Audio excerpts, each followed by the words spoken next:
함께 하나님의 말씀을 암송하시겠습니다. 디모데후서 3장 16절 말씀.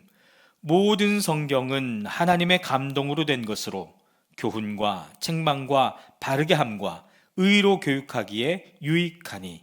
디모데후서 3장 16절 말씀. 아멘. 디모데후서 3장 16절 말씀. 모든 성경은 하나님의 감동으로 된 것으로 교훈과 책망과 바르게 함과 의로 교육하기에 유익하니. 디모데후서 3장 16절 말씀. 아멘. 에스더 4장입니다. 모르드게는 이 모든 일을 알고서 옷을 찢고 굵은 베옷을 걸치고 죄를 뒤집어 쓴 채로 성 안으로 들어가서 대성통곡을 하였다. 그런데 굵은 베옷을 입고서는 어느 누구도 대궐문 안으로 들어갈 수 없었으므로 그는 대궐문 밖에 주저앉았다. 왕이 내린 명령과 조서가 전달된 지방마다 유다 사람들은 온통 탄식하며 금식하며 슬프게 울부짖었다. 모두들 굵은 베옷을 걸치고서 제 위에 누웠다. 에스대 시녀들과 내시들이 에스더에게 가서 모르드게가 당한 일을 말하니 왕후는 크게 충격을 받았다. 에스더가 모르드게에게 옷을 보내며 굵은 베옷을 벗고 평상복으로 갈아입기를 권하였지만 모르드게는 듣지 않았다. 에스더는 왕이 자기를 보살피라고 보내준 궁전 내시 가운데서 하닥을 불러서 무엇 때문에 모르드게가 괴로워하는지 왜 그러는지 알아보라고 했다. 하닥은 대궐문 앞 도성 광장에 있는 모르드게에게로 갔다. 모르드게는 자기에게 일어난 일을 처음부터 끝까지 하닥에게 모두 이야기하였다. 하만이 유다 사람을 모조리 없애려고 왕의 금고 출납을 맡은 관리들에게 주어 입금하겠다고 약속한 돈의 정확한 액수까지 밝혔다. 모르드게는 수산성에 선포된 유다 사람을 전멸시키라는 칙령의 사본을 하닥에게 건네주면서 에스더에게 그것을 보이고 설명하여 드리라고 하였다. 또한 모르드게는 에스더가 직접 어전에 나아가서 왕에게 자비를 구하고 최선을 다하여 자기 결의를 살려달라고 탄원하도록 하닥을 시켜서 부탁하였다. 하닥은 돌아가서 모르드게에게 들은 이야기를 에스더에게 전하였다. 에스더는 다시 하닥을 보내서 모르드게에게 이렇게 전하라고 했다. 임금님이 부르시지 않는데 안들로 들어가서 왕에게 다가가는 자는 남자든지 여자든지 모두 사형으로 다스리도록 되어 있습니다. 이러한 법은 모든 신하들과 왕이 다스리는 모든 지방 백성들이 다 알고 있습니다. 다만 임금님이 금으로 만든 규를 내밀어서 목숨을 살려주실 수는 있습니다. 그런데 임금님이 나를 부르지 않으신 그 지가 벌써 30일이나 되었습니다. 하닥 일행이 에스더의 말을 그대로 모르드게에게 전하니 모르드게는 그들을 시켜서 에스더에게 다음과 같이 전하라고 하였다. 왕후께서는 궁궐에 계시다고 하여 모든 유다 사람이 겪는 재난을 피할 수 있다고 생각하십니까? 이런 때에 왕후께서 입을 다물고 계시면 유다 사람들은 다른 곳에서라도 도움을 얻어서 마침내는 구원을 받고 살아날 것이지만 왕후와 왕후의 집안은 멸망할 것입니다. 왕후께서 이처럼 왕후의 자리에 오르신 것이 바로 이런 일 때문인지를 누가 압니까? 에스더는 다시 그들을 시켜서 모르드게에게 이렇게 전하라고 하였다. 어서 수산에 있는 유다 사람들을 한 곳에 모으시고 나를 위하여 금식하게 하십시오. 사흘 동안은 밤낮 먹지도 마시지도 말게 하십시오. 나와 내 시녀들도 그렇게 금식하겠습니다. 그렇게 하고 난 다음에는 법을 어기고서라도 내가 임금님께 나아가겠습니다. 그러다가 죽으면 죽으렵니다. 모르드게는 나가서 에스더가 일러준 대로 하였다. 금식한 지 사흘째 되는 날에 에스더는 왕후의 예복을 입고 대궐 안뜰로 들어가서 대궐을 마주보고 섰다. 그때 왕은 어전 안의 왕좌에서 문 쪽을 바라보고 앉아 있었다. 왕이 에스더 왕후가 뜰에 서 있는 것을 사랑스러운 마음으로 바라보고 쥐고 있던 금규를 에스더에게 내밀자 에스더가 가까이 다가가서 그 규의 끝에 손을 대었다. 왕이 그에게 말을 건네었다. 웬일이오 에스더 왕후, 무슨 소청이라도 있소? 당신에게라면 나라의 절반이라도 떼어주겠소. 에스더가 말하였다. 임금님께서 허락하시면 내가 오늘 잔치를 차리고 임금님을 모시고 싶습니다. 하만과 함께 오시면 좋겠습니다. 왕은 곧 명령을 내렸다. 에스더의 말대로 하겠다.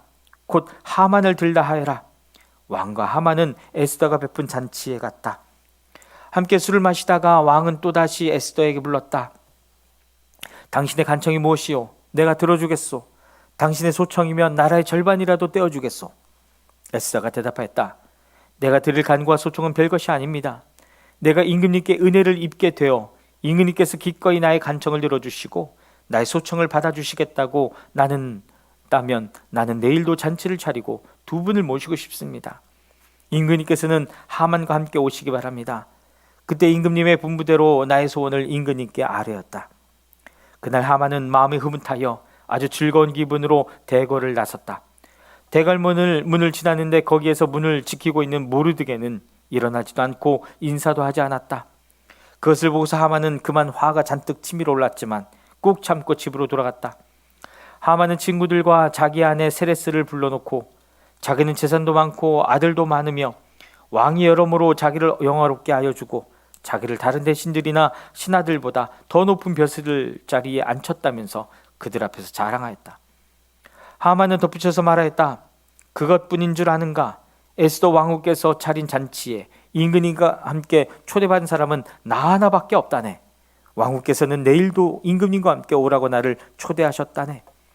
그러나 대굴문에서 근무하는 모르드게라는 유다 녀석만 보면 이런 모든 것이 나에게 하나도 만족스럽지 않네.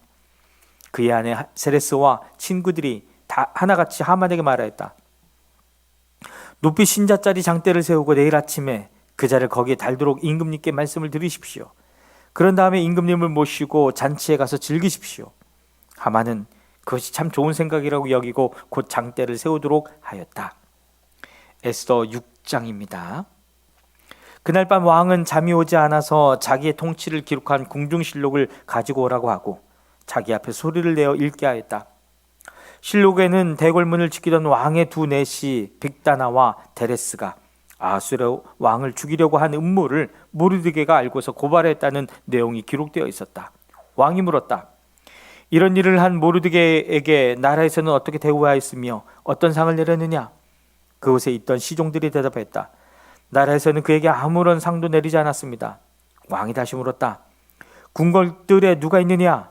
마침 그때 하만이 왕에게 자기 집에 세운 장대의 모르드게를 달아 죽일 수 있도록 허락을 받으려고 궁전 바깥들에 와 있었다.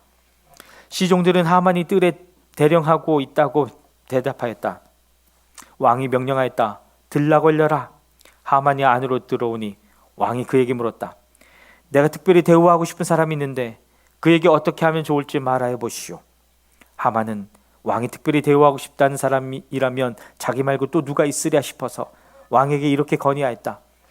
임금님께서 높이고 싶은 사람이 있으시면 먼저 임금님께서 입으시는 옷과 임금님께서 타시는 말을 오게 하시고 그 말의 머리를 관으로 꾸미게 하신 뒤에 그 옷과 말을 왕의 대신 가운데 가장 높은 이의 손에 맡기셔서 임금님께서 높이시려는 그 사람에게 그 옷을 입히시고 그 사람을 말에 태워서 성 안 거리로 지나가게 하시는 것이 좋겠습니다.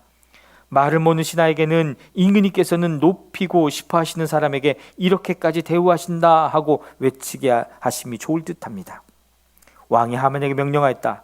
곧 그대로 하시오. 대궐문에서 근무하는 유다 사람 모르드게에게 내 옷과 말을 가지고 가서 경이 말한 대로 하여 주시오. 경이 말한 것들 가운데서 하나도 빠뜨리지 말고 그대로 하도록 하시오.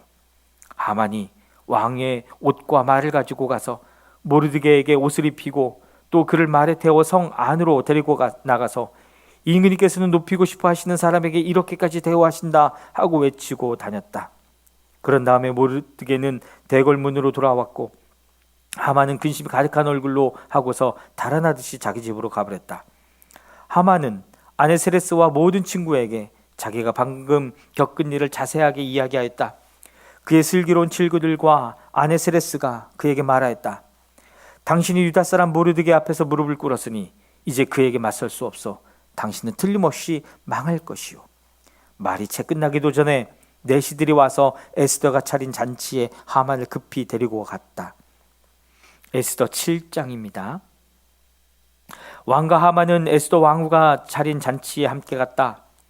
둘째 날에도 술을 마시면서 왕이 물었다. 에스더 왕후, 당신의 간청이 무엇이요? 내가 다 들어주겠소. 당신의 소청이 무엇이요? 나라의 절반이라도 떼어주겠소. 에스더 왕후가 대답했다. 임금님, 내가 임금님께 은혜를 입었고 임금님께서 나를 어여삐 여기시면 나의 목숨을 살려주십시오.